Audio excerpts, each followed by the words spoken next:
ഒരുപാട് ഇളിക്കണ്ട. ഒന്നാമതേ എനിക്ക് പ്രാന്ത് പിടിച്ചിരിക്കുക. രണ്ടിനെ ഞാൻ അടുത്ത് തോട്ടിലിടും. അത് കേട്ടതും അനുവും മഞ്ജുവും നിർത്തി. പേടിച്ചിരുന്നില്ല. ബുദ്ധിയില്ലാത്ത കുട്ടിയാ. വല്ല കയ്യബദ്ധവും കാണിച്ചാലോ എന്നോർത്തിട്ടാ. അർജുൻ പതിയെ പ്രോജക്റ്റിനെ കുറിച്ചൊരു ഇൻട്രൊഡക്ഷൻ പറഞ്ഞതിന് ശേഷം ബാക്കി കാര്യങ്ങൾ പറയാൻ ഗായത്രിയെ വിളിച്ചു. ശേഷം മഞ്ജുവും ഗീതുവും അർജുനും മറ്റ് രണ്ടുപേരും ഒരു ടീമിലും അഭിയും അനുവും കാർത്തിക്കും അവരെ മേൽനോട്ടം വഹിക്കാൻ ഗായത്രിയുമായിരുന്നു. ഇടയ്ക്കിടയ്ക്ക് ഗായത്രിയുടെ നോട്ടം അർജുനിലേക്ക് പാറി വീണുകൊണ്ടിരുന്നു. ഗീതുവിനെ അത് അസ്വസ്ഥയാക്കി. ഇടയ്ക്കിടയ്ക്ക് ഡൗട്ട് ചോദിക്കാൻ അവൾ അർജുൻ്റെ അടുത്തേക്ക് വന്നുകൊണ്ടിരുന്നു. അവൻ്റെ തോളിൽ കൈയിട്ട് സ്വാതന്ത്ര്യത്തോടെ ഗായത്രി നിൽക്കുന്നതും ഗീതുവിന് വിഷമം ഉണ്ടാക്കിക്കൊണ്ടേയിരുന്നു.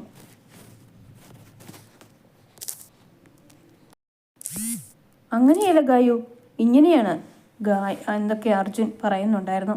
ഓ, അങ്ങനെ ഒരു കായു. ഗായത്രി എന്നങ്ങ് വിളിച്ചാൽ പോരെ, ഒരു കായും പോവും. ഗീതു ചിറുകോട്ടി മഞ്ജുവിനോട് പറഞ്ഞു. ഈ ഗായത്രി എന്ന പേരുള്ളവരെല്ലാം നിന്റെ ശത്രുക്കളാണോ ഗീതു? ഇതിപ്പോൾ രണ്ടാമത്തെ ഇറക്കുമതിയാണല്ലോ. ഗായത്രിമാർക്കെല്ലാം കൂടെ ഞാൻ വിഷം വാങ്ങിച്ചു കൊടുക്കും. ഒരു ഗായത്രി പോയപ്പോഴത്തേ അടുത്തത്. ഗീതു മഞ്ജുവിനോടായി പിറുപിറുത്തുകൊണ്ടിരുന്നു. അവളുടെ കുശുമ്പും കോപ്രായങ്ങളും അർജുൻ നന്നായി ആസ്വദിക്കുന്നുണ്ടായിരുന്നു. ബ്രേക്ക് ടൈമിൽ ഗാർഡനോട് ചേർന്ന ഏരിയയിൽ ഗീതു നിൽക്കുന്നത് കണ്ടതും അർജുൻ അങ്ങോട്ട് ചെന്നു. ഗീതു, തോളിൽ കൈ ചേർത്ത് അർജുൻ വിളിച്ചു.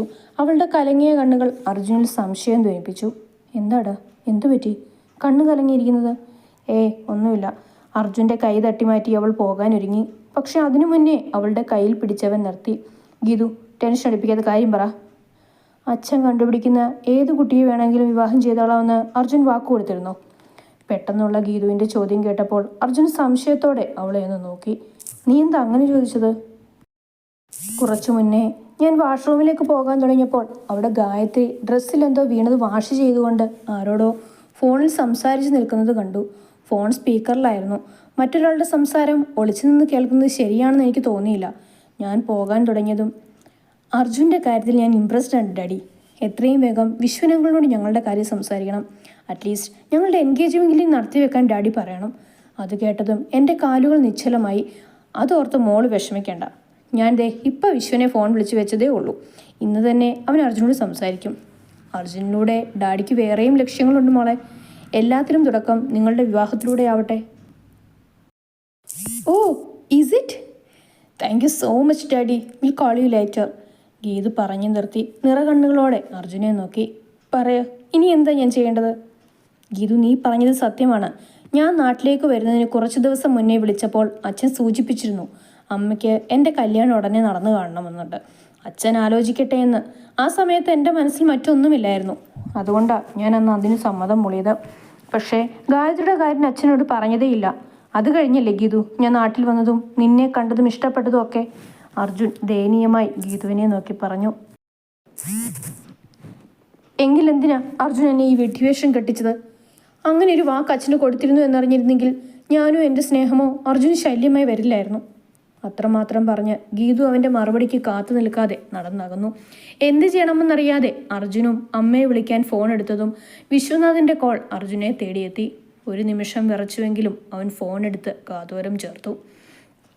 സീറ്റിലെത്തി ഗീതു ആകെ അസ്വസ്ഥയായിരുന്നു. ആരെയും വേദനിപ്പിച്ചുകൊണ്ട് അവൾക്കൊന്നും നേടണ്ട എന്നവൾ തീരുമാനിച്ചു. അവളുടെ മനസ്സ് ആകെ കലുഷിതമായിരുന്നു. ഓഫീസിൽ നിന്ന് എങ്ങോട്ടേലും ഒന്ന് പോകണമെന്ന് അവൾ അതിയായി ആഗ്രഹിച്ചു. അവളുടെ ഇരിപ്പും കലങ്ങിയ കണ്ണുകളും കണ്ടതും അനുവും മഞ്ജുവും അഭിയോടും കാർത്തിയോടും കാര്യം പറഞ്ഞു. അവരെല്ലാം കൂടി അവൾക്ക് ചുറ്റും കൂടി എന്താണെന്ന് ചോദിച്ചുകൊണ്ടിരുന്നു. പക്ഷെ അവൾ പറയാൻ തുടങ്ങിയതും മാധവൻ്റെ മുഖം ഫോണിൽ തെളിഞ്ഞു. എന്താ അച്ഛാ? ഓക്കെ. എന്തെങ്കിലും പ്രശ്നമുണ്ടോ? ശരി, ഞാൻ ഇപ്പം തന്നെ ചെയ്യാം. ഉടനെ ഇറങ്ങാം. അച്ഛനെ വിളിച്ചേ. എന്തോ അത്യാവശ്യമുണ്ട്, വേഗം വരാൻ മാത്രം പറഞ്ഞു. എനിക്കിപ്പം തന്നെ പോകണം. എന്താ ഗീതു, എന്താ പ്രശ്നം? കാർത്തി ആകുലതയോടെ ചോദിച്ചു. എനിക്കറിയില്ല കാർത്തിയേട്ടാ, ഉടനെ വരാൻ മാത്രമേ പറഞ്ഞുള്ളൂ. നീ വേഗം ലീവ് ചോദിക്കുക, എന്നിട്ട് പോകാൻ നോക്ക്. ബാക്കിയൊക്കെ വന്നിട്ട് സംസാരിക്കാം. ശരിയെന്ന് പറഞ്ഞവൾ ഗായത്രിയുടെ അടുത്തേക്ക് ചെന്നു. അച്ഛൻ്റെ ഓഫീസിൽ ചെന്നിട്ടും അർജുൻ ആകെ പരവശനായിരുന്നു. വിശ്വനാഥൻ പറയാൻ പോകുന്നതിനെക്കുറിച്ച് അറിയാമെങ്കിലും അവനൊന്നും അങ്ങോട്ട് തുറന്നു ചോദിക്കാൻ പറ്റിയില്ല. ഗായത്രിയുടെ കാര്യം അവതരിപ്പിച്ചപ്പോൾ അന്ന് ആദ്യമായി വിശ്വനാഥിൻ്റെ വാക്കിനെ എതിർത്ത് അർജുൻ സംസാരിച്ചു.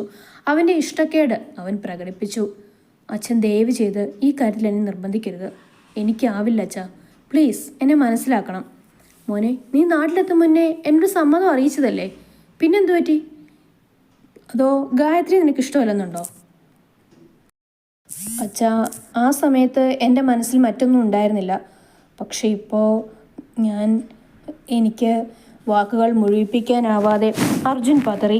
പെട്ടെന്ന് വിശ്വനാഥിൻ്റെ PA പ്രിയദർശിനി ഒരു ലെറ്ററുമായി കടന്നു വന്നു. സർ, ഇത് പുതിയതായി ജോയിൻ ചെയ്ത കുട്ടിയില്ലേ, ഗീതിക മേനോൻ, ആ കുട്ടിയുടെ റെസിഗ്നേഷൻ ലെറ്ററാണ്. പ്രിയയിൽ നിന്നും അത് കേട്ടതും അർജുൻ ചാടി എഴുന്നേറ്റു. വാട്ട്? അർജുൻ കേട്ടത് വിശ്വസിക്കാനാവാതെ ചോദിച്ചു. റെസിഗ്നേഷൻ ലെറ്ററോ? റിസൈൻ ചെയ്യാൻ ആരും ആവശ്യപ്പെട്ടില്ലല്ലോ. പിന്നെന്താണ് പെട്ടെന്ന് ഇങ്ങനൊരു തീരുമാനം? അതും ജോയിൻ ചെയ്ത് 1 മാസം പോലും തികയുന്നതിന് മുൻപ്? വിശ്വനാഥൻ പ്രിയയോടായി ചോദിച്ചു. നമ്മളാരും റിസൈൻ ചെയ്യാൻ ആവശ്യപ്പെട്ടതില്ലല്ലോ സാർ. ആ കുട്ടി സ്വന്തമായി തീരുമാനിച്ചതാണ് റിസൈൻ ചെയ്യാൻ. ഇപ്പോൾ ഗായത്രി കൊടുത്തയച്ചതായി ലെറ്റർ. കൂടുതൽ എന്തെങ്കിലും അറിയണമെങ്കിൽ അർജുൻ സാറിൻ്റെ PAയോട് ചോദിക്കണം. അത് കേട്ടതും അർജുൻ എല്ലാം നഷ്ടപ്പെട്ടവനെ പോലെ ചെയറിലേക്കിരുന്നു. Priya, you can go now, Viswanathan പ്രിയയെ പറഞ്ഞയച്ചു. അയാൾ അർജുനോടായി എന്തോ ചോദിക്കാൻ വന്നതും അച്ഛാ ഞാൻ ഇപ്പോൾ വരാം എന്ന് പറഞ്ഞവൻ വേഗം അവിടെ നിന്നും പോയി. അവൻ ഓടിച്ചെന്ന് മഞ്ജുവിനോടും അനുവിനോടും ഗീതുവിനെ അന്വേഷിച്ചു. അവളുടെ അച്ഛൻ വിളിച്ച് അതുകൊണ്ട് അവൾ അത്യാവശ്യമാണെന്ന് പറഞ്ഞു പോയി എന്നവർ പറഞ്ഞതും അവരൊന്നും അറിഞ്ഞിട്ടില്ല എന്നവന് മനസ്സിലായി. റിസൈൻ ചെയ്യുന്നതിനെപ്പറ്റി വല്ലതും പറഞ്ഞിരുന്നോ? റിസൈൻ ചെയ്തെന്നോ? കാർത്തി വിശ്വസിക്കാനാവാതെ ചോദിച്ചു. രാവിലെ ഗീതു ഗായത്രിയുടെ സംസാരം കേട്ടതും അവർ തമ്മിൽ അതിനെക്കുറിച്ച് പറഞ്ഞതും അച്ഛൻ്റെ ഓഫീസിൽ പോയതും എല്ലാം ഒറ്റ ശ്വാസത്തിൽ അർജുൻ അവരോട് പറഞ്ഞു. ഡാ, നീ അച്ഛൻ ഇങ്ങനൊരു വാക്ക് കൊടുത്ത കാര്യം അവളോട് നേരത്തെ പറയായിരുന്നു എന്താ? പെട്ടെന്ന് എല്ലാം കൂടി ആയപ്പോൾ അവൾ തകർന്നു പോയി കാണും. പക്ഷേ ഞങ്ങളോട് ആരോടും ഒരു വാക്കുപോലും പറയാതെ അവൾ റിസൈൻ ചെയ്തത് എന്താവും? അതിനെക്കുറിച്ച് എന്തെങ്കിലും അറിയണമെങ്കിൽ ഗായത്രിയോട് ചോദിക്കണം. വാ അർജുൻ. ഗായത്രി, ഗീതു എന്താ റിസൈൻ ചെയ്തത്? ഞങ്ങളോട് ആരോടും ഒരു വാക്ക് പോലും പറയാതെ അവൾ പെട്ടെന്ന് ഇങ്ങനെ തീരുമാനം എടുക്കാൻ എന്താ ഉണ്ടായത്? കാർത്തിക് ഗായത്രിയോട് ചോദിച്ചു. എനിക്കറിയില്ല കാർത്തിക്. 1 വീക്ക് ലീവ് വേണമെന്ന് പറഞ്ഞ ഗീതിക വന്നത്. ജോയിൻ ചെയ്ത് 1 മാസം പോലും ആവുന്നതിന് മുൻപ് അത്രയും ദിവസം ലീവ് അനുവദിക്കാൻ പറ്റില്ലെന്ന് ഞാൻ പറഞ്ഞു. ലീവ് കിട്ടിയേ പറ്റുള്ളൂ എന്നും പറഞ്ഞ് അത്യാവശ്യമാണെന്നും ആ കുട്ടി പറഞ്ഞു. തീരുമാനം മാറുവാണെങ്കിൽ ഒരാഴ്ചയ്ക്കുള്ള റെസിഗ്നേഷൻ പിൻവലിക്കാൻ സാധിക്കുമെന്ന് ഞാൻ പറഞ്ഞു. ആരെയോ ഫോൺ വിളിച്ച് ചോദിച്ചിട്ട് അങ്ങനെ തന്നെ ചെയ്യാമെന്ന് പറഞ്ഞു. ജോലിയിൽ കണ്ടിന്യൂ ചെയ്യണമെന്നുണ്ടെങ്കിൽ ഒരാഴ്ചയ്ക്കുള്ളിൽ വന്ന് റെസിഗ്നേഷൻ പിൻവലിക്കാമെന്ന് ഞാൻ പറഞ്ഞിരുന്നു. എന്നോടൊന്ന് പറയുക പോലും ചെയ്യാതെ പോകാൻ മാത്രം അത്രയ്ക്ക് അന്യനായിപ്പോയോ ഗീതു ഞാൻ? അർജുൻ ആരോടെന്നില്ലാതെ പറഞ്ഞ് പുറത്തേക്ക് പോയി. ക്യാബിനിൽ ചെന്ന് ചെയറിലേക്ക് ചാരി കണ്ണുകൾ അടച്ച് അവനിരുന്നു. ഉള്ളിലെ സങ്കടത്തിൻ്റെ പ്രതിഫലനം എന്നോണം കൺകോണിലൂടെ കണ്ണുനീർ തുള്ളികൾ ഒലിച്ചിറങ്ങി. തോളിൽ ഒരു കരതലം അമർന്നതും കണ്ണുകളുയർത്തി അവൻ നോക്കി. തോളിൽ കൈവച്ച് നിൽക്കുന്ന വിശ്വനാഥനെ കണ്ടതും അവൻ ആ തോളിലേക്ക് ചാഞ്ഞു. അച്ഛൻ്റെ കരവേലത്തിനുള്ളിൽ ഒരു കൊച്ചു കുട്ടിയെപ്പോലെ അവൻ നിന്നു. അവൻ്റെ കണ്ണുനീർ വിശ്വനാഥനെ പൊള്ളിച്ചുകൊണ്ടിരുന്നു. മോനെ കണ്ണ, കരയാതടാ. നിനക്ക് ഇഷ്ടമല്ലെങ്കിൽ ഗായത്രിയുടെ കാര്യം നീ മറന്നേക്ക്. നിന്റെ ഇഷ്ടത്തേക്കാൾ വലുതാണോ അച്ഛന് ഒരാളോട് പറഞ്ഞു പോയൊരു വാക്ക്? ജീവിതം നിൻ്റെയല്ലേ. അതാരോടൊപ്പം എങ്ങനെ വേണമെന്നുള്ളത് നിന്റെ മാത്രം തീരുമാനമാണ്. ഗായത്രിയുടെ കാര്യം മറുപടി ഞാൻ സംസാരിച്ചോളാം. അർജുൻ്റെ തോളിൽ തട്ടി ആശ്വസിപ്പിച്ചുകൊണ്ട് വിശ്വനാഥൻ പറഞ്ഞെങ്കിലും ആ കരവലയത്തിനുള്ളിൽ നിന്നും മാറാതെ അവിടെ തന്നെ അവൻ നിന്നു. അച്ഛൻ്റെ കണ്ണൻ്റെ മനസ്സിൽ കൂട്ടിയത് ഗീതുവാണല്ലേ? പെട്ടെന്നുള്ള അച്ഛൻ്റെ ചോദ്യം കേട്ടതും അർജുൻ അടർന്നു മാറി മുഖമുയർത്തി വിശ്വനാഥനെ നോക്കി. ഗീതു റിസൈൻ ചെയ്തുവെന്ന് അറിഞ്ഞപ്പോഴേ നിന്റെ മുഖത്തെ ഞെട്ടലും നിരാശയും ഞാൻ ശ്രദ്ധിച്ചിരുന്നു. പിന്നെ പത്മിനിയെ വിളിച്ചപ്പോഴാണ് എല്ലാം അറിയുന്നത്. വിഷമിക്കാതെ നീ വിളിച്ചു പറ മംഗലത്ത്. വിശ്വനാഥൻ്റെ മരുമകളാകാൻ എന്തുകൊണ്ടും അവൾ യോഗ്യയാണ് ആണെന്ന്. എന്നിട്ട് എത്രയും വേഗം അവളെ കൂട്ടിക്കൊണ്ടുവാ. എൻ്റെ മോന് പെണ്ണ് ചോദിക്കാൻ എവിടെയാ വരേണ്ടെന്ന് ഞാൻ തന്നെ നേരിട്ട് അവളോട് ചോദിച്ചോളാം. ഒരു ചിരിയോടെ അർജുൻ്റെ ചുമലിൽ തട്ടി വിശ്വനാഥൻ പറഞ്ഞതും അർജുൻ അദ്ദേഹത്തെ വാരിപ്പുണർന്നു. തൻ്റെ ഇഷ്ടങ്ങൾക്ക് ഇത്രത്തോളം പ്രാധാന്യം നൽകുന്ന അച്ഛനും അമ്മയുമാണ് തനിക്ക് കിട്ടിയ ഏറ്റവും വലിയ നിധിയെന്ന് അവന് തോന്നി. കരച്ചിലിൻ്റെ വക്കിൽ നിന്ന് അർജുനെ കുറച്ചു സമയം ഒറ്റയ്ക്ക് വിട്ടുമാറി നിൽക്കുകയായിരുന്നു കാർത്തിയും കൂട്ടരും. ലോകം കിടക്കയുടെ സന്തോഷത്തിൽ അവർക്കരികിലേക്ക് നടന്നു വരുന്ന അർജുനെ കണ്ടതും എല്ലാവരുടെയും കണ്ണുകളിൽ സംശയം നെള്ളിച്ചു. 2 മിനിറ്റ് മുന്നേ നിരാശാകാമുകനെ പോലെ നടന്നവനാ ഇപ്പം അതെ പൊട്ടൻ ലോട്ടറി അടിച്ച ലുക്ക്. കാർത്തി അർജുൻ്റെ വരവ് കണ്ടു പറഞ്ഞു. പൊട്ടൻ നിന്റെ ഡാഡി, അർജുൻ കാർത്തിയുടെ വയറ്റിനിട്ടിടിച്ചുകൊണ്ട് പറഞ്ഞു. അർജുൻ അങ്ങോട്ട് പോയവരല്ലല്ലോ നിന്റെ വരവ്, എന്താ കാര്യം അത് പറ, അഭി അർജുനോടായി ചോദിച്ചു. പറയടാ. അതിനു മുൻപ് മിസ്റ്റർ കാർത്തി, അളിയൻ്റെ പെങ്ങളെ എനിക്ക് കെട്ടിച്ചു തന്നേക്കുമോ? അർജുൻ കാർത്തിയോടായി കൈയും കെട്ടി നിന്ന് ചോദിച്ചു. ഡാ, കാർത്തി കണ്ണുമെഴിച്ച് ചോദിച്ചു. അച്ഛൻ സമ്മതിച്ചടാ. മരുമോളിനെ ഉടനെ വിളിച്ചുകൊണ്ട് വരാനാ ഉത്തരവ്.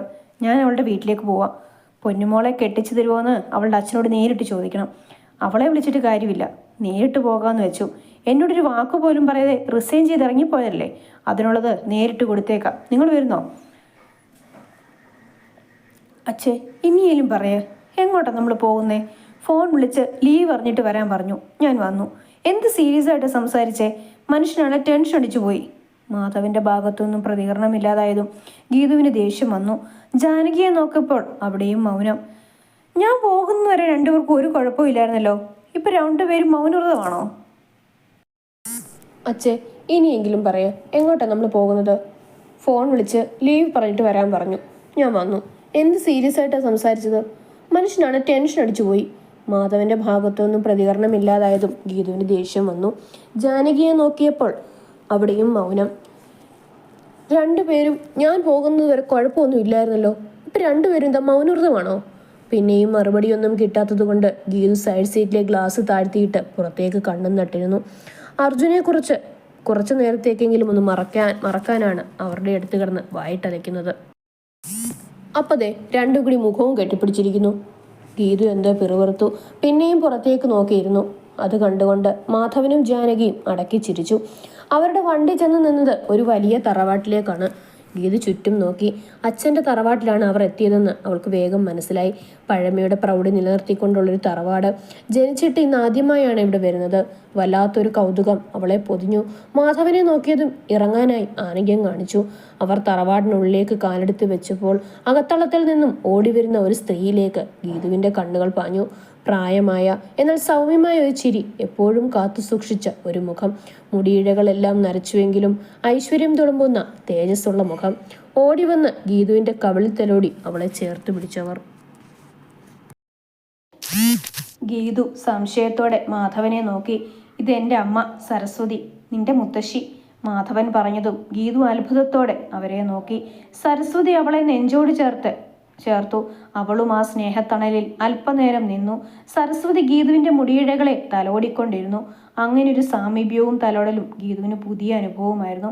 അച്ഛൻ്റെ അമ്മയുടെ സ്നേഹം ആവോളം അനുഭവിച്ചു വളർന്നതാണെങ്കിലും ഒരു മുത്തശ്ശിയുടെ വാത്സല്യമൊന്നും ആഗ്രഹിച്ചെങ്കിലും കിട്ടിയിരുന്നില്ല. ഗീതുവിനെ അടർത്തി മാറ്റി സരസ്വതിയമ്മ മാധവന് നേരെ നോക്കി. അമ്മേ. ആ ഒരു വിളിയിൽ സരസ്വതിയമ്മ മാധവനെയും നെഞ്ചോട് ചേർത്തു. ഒപ്പം ജാനകിയെയും. വാക്കുകൾ നാവിൻ തുമ്പിലുണ്ടെങ്കിലും ഒരുപാട് കാര്യങ്ങൾ പങ്കുവെക്കാനുണ്ടെങ്കിലും മൗനം ഭാഷയായി മാറിയ സമയമായിരുന്നു അത്.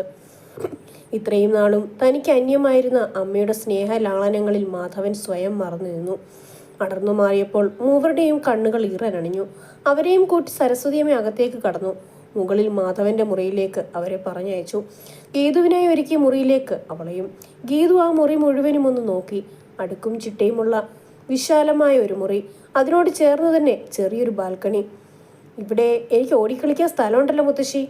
അതിനെന്താ, മുത്തശ്ശിയുടെ അമ്മൂട്ടി ഓടിക്കളിച്ചോ. മോൾക്കിടാനുള്ള ഡ്രസ്സൊക്കെ കയ്യിലുണ്ടോ? ഇല്ലെങ്കിൽ മുത്തശ്ശി കൊടുത്തയക്കാം. മോള് വേഗം കുളിച്ചിറങ്ങി വാ, ചിരിച്ചുകൊണ്ട് പറഞ്ഞ് സരസ്വതി താഴേക്ക് പോയി. ഗീതു ബാൽക്കണിയുടെ അടുത്തേക്ക് പോയി. ചുറ്റും കണ്ണോടിച്ചു. അവിടെ നിന്നാൽ നാലുപാടും നോട്ടമെത്തും. അവിടെ നിൽക്കുമ്പോൾ ഒരു ഇളം കാറ്റ് അവളെ തഴുകി തലോടിപ്പോയി. പെട്ടെന്ന് അർജുൻ്റെ ഓർമ്മകൾ അവളുടെ മനസ്സിലേക്ക് അലയടിച്ചു. അവൾ വേഗം ഫോൺ എടുത്ത് നോക്കി. ഇല്ല, ഒരു കോള് പോലുമില്ല. മഞ്ജുവിൻ്റെയും അനുവിൻ്റെയും കാർത്തിയേട്ടൻ്റെയും ഒരുപാട് മിസ്ഡ് കോൾസ് ഉണ്ട്. അർജുൻ്റെ ഒരു മെസ്സേജെങ്കിലും ഉണ്ടായിരുന്നെങ്കിൽ എന്നവൾ ആഗ്രഹിച്ചു. അത് കാണാത്തപ്പോൾ അവളുടെ മനസ്സ് തളർന്നു. കൈവരിയിൽ അമർത്തിപ്പിടിച്ച കൈകളിലേക്ക് ഒരു തുള്ളി കണ്ണുനീർ അടർന്നു വീണു.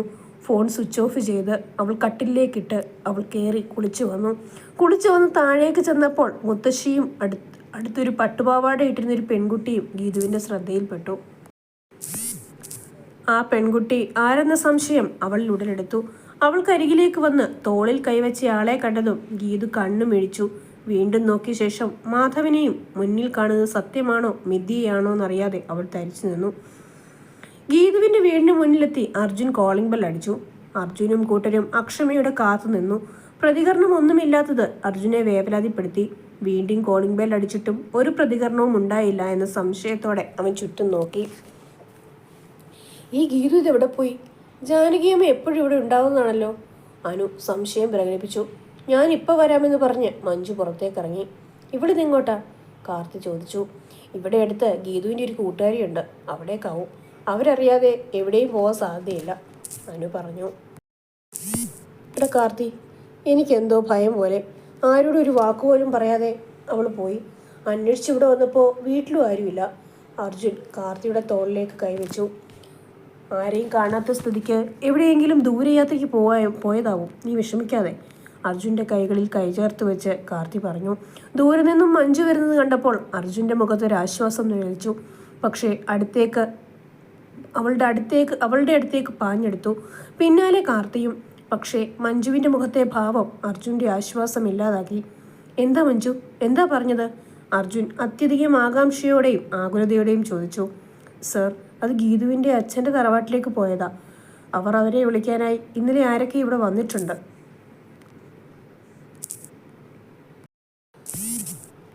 ഇന്ന് ഓഫീസിൽ വന്ന് അവളെയും കൂട്ടിക്കൊണ്ടു പോകാമെന്നാണ് പറഞ്ഞിരുന്നേ. അതിൽ കൂടുതലൊന്നും അവർക്കാർക്കും അറിയില്ലെന്ന് മഞ്ജുവിൽ നിന്ന് കേട്ടതും അർജുൻ്റെ സകല സമനിലയും തെറ്റുന്ന പോലെയായി. അവനൊരു ആശ്രയത്തിനായി അവിടെയുള്ള മരത്തിൽ പിടിച്ചു.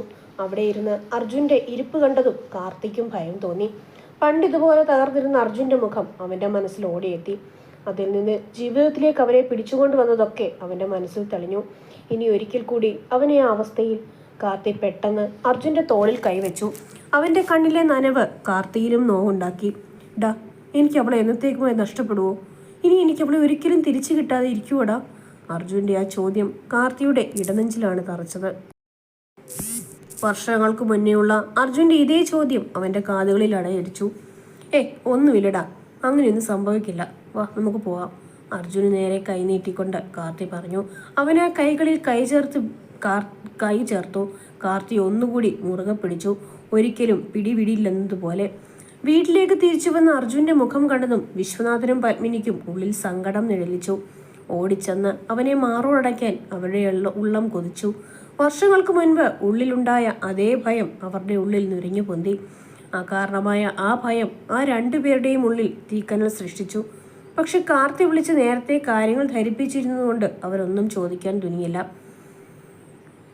രാത്രിയിൽ ഫോണിൻ്റെ ഡിസ്പ്ലേയിലെ ഗീതുവിൻ്റെ ഫോട്ടോയിലേക്ക് നോക്കി അർജുൻ കിടന്നു.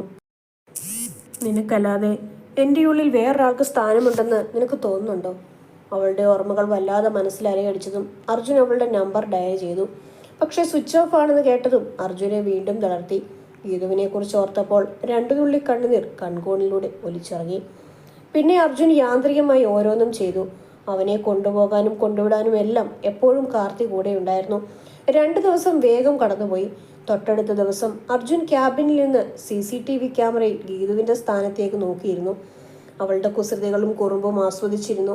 ആ നിമിഷങ്ങൾ അർജുൻ ഓർത്തു. പെട്ടെന്ന് വിശ്വസിക്കാനാവാത്തതുപോലെ ഗീതു എൻട്രൻസിൽ നിൽക്കുന്നത് അർജുൻ ലാപ്ടോപ്പിൽ കണ്ടു. സന്തോഷവും സങ്കടവും ദേഷ്യവും എല്ലാം അർജുൻ്റെ ഉള്ളിൽ നിറഞ്ഞു വന്നു. അവൻ ക്യാബിനിൽ നിന്ന് എഴുന്നേറ്റു. ഗീതുവിൻ്റെ അടുത്തേക്ക് പാഞ്ഞു. നഷ്ടപ്പെട്ട കളിപ്പാട്ടം തിരിച്ചു കിട്ടിയ കുട്ടിയുടെ സന്തോഷമായിരുന്നു അവന്. അകലിൽ നിന്ന് തന്നെ കണ്ണിമ വെട്ടാതെ തന്നെ നോക്കി നിൽക്കുന്ന അർജുനെ ഗീതു കണ്ടു. അവളുടെ ഹൃദയം വല്ലാതെ മിടിച്ചുകൊണ്ടിരുന്നു. എത്രയൊക്കെ നിയന്ത്രിക്കാൻ ശ്രമിച്ചിട്ടും അവളുടെ ഹൃദയതാളം തെറ്റിക്കൊണ്ടിരുന്നു. അർജുനെ നോക്കാതെ മറികടന്നു പോവാൻ തുടങ്ങിയ ഗീതുവിൻ്റെ കൈകളിൽ അർജുൻ്റെ പിടുത്തം വീണു. തലയുയർത്തി നോക്കി ഗീതുവിന് അർജുൻ്റെ മുഖത്തെ ഭാവം കണ്ടതും ഭയം തോന്നി. കൈവിടിയിക്കാൻ നോക്കിയിട്ടും പിടുത്തം മുറുകിക്കൊണ്ടിരുന്നു. അതേ പിടുത്തത്തിൽ അവളുടെ കൈവിടാതെ അർജുൻ ഓഫീസിൽ നിന്നും കാറിൽ കയറ്റി. ഉള്ളിലെ ദേഷ്യവും സങ്കടവും എല്ലാം അവൻ സ്റ്റിയറിങ്ങിൽ തീർത്തുകൊണ്ടിരുന്നു. ഗീതുവിന് പരിചയമില്ലാത്ത വഴികളിലൂടെ അർജുൻ്റെ വണ്ടി നീങ്ങിക്കൊണ്ടിരുന്നു. ഒടുക്കം കുന്നിൻ്റെ മുകളിലുള്ള ഒരു അമ്പലത്തിലാണ് അർജുൻ്റെ വണ്ടി വന്ന് നിന്നത്. ഒന്നും മനസ്സിലാകാതെ ഇരിക്കുന്ന ഗീതുവിനെ വലിച്ചിറക്കി അവൻ പടികൾ ഓരോന്നും കയറി. അമ്പലത്തിനുള്ളിൽ കയറി വിഗ്രഹത്തിലേക്ക് നോക്കി അടച്ചു. അവൻ പ്രാർത്ഥിച്ച് ശേഷം ഇലച്ചീന്തിലേക്ക് അല്പം പ്രസാദമായി വന്നു. ഒന്നും മനസ്സിലാവാതെ നിൽക്കുന്ന ഗീതുവിന് നേരെ തിരിഞ്ഞു. പോക്കറ്റിൽ നിന്നും അവൻ്റെ പേര് കൊത്തിയ മഞ്ഞച്ചരടിൽ കോർത്ത താലി അണിയിച്ചു. കയ്യിലെടുത്തു. ഗീതുവിൻ്റെ കഴുത്തിലേക്ക് ചേർത്ത് വെച്ച് താലി അണിയിച്ചു. ഇലച്ചീന്തിൽ നിന്നും ഒരു നുള്ളു സിന്ദൂരമെടുത്ത് അവളുടെ സീമന്തരേഖയിൽ ചുവപ്പ് രാശി പകർത്തി.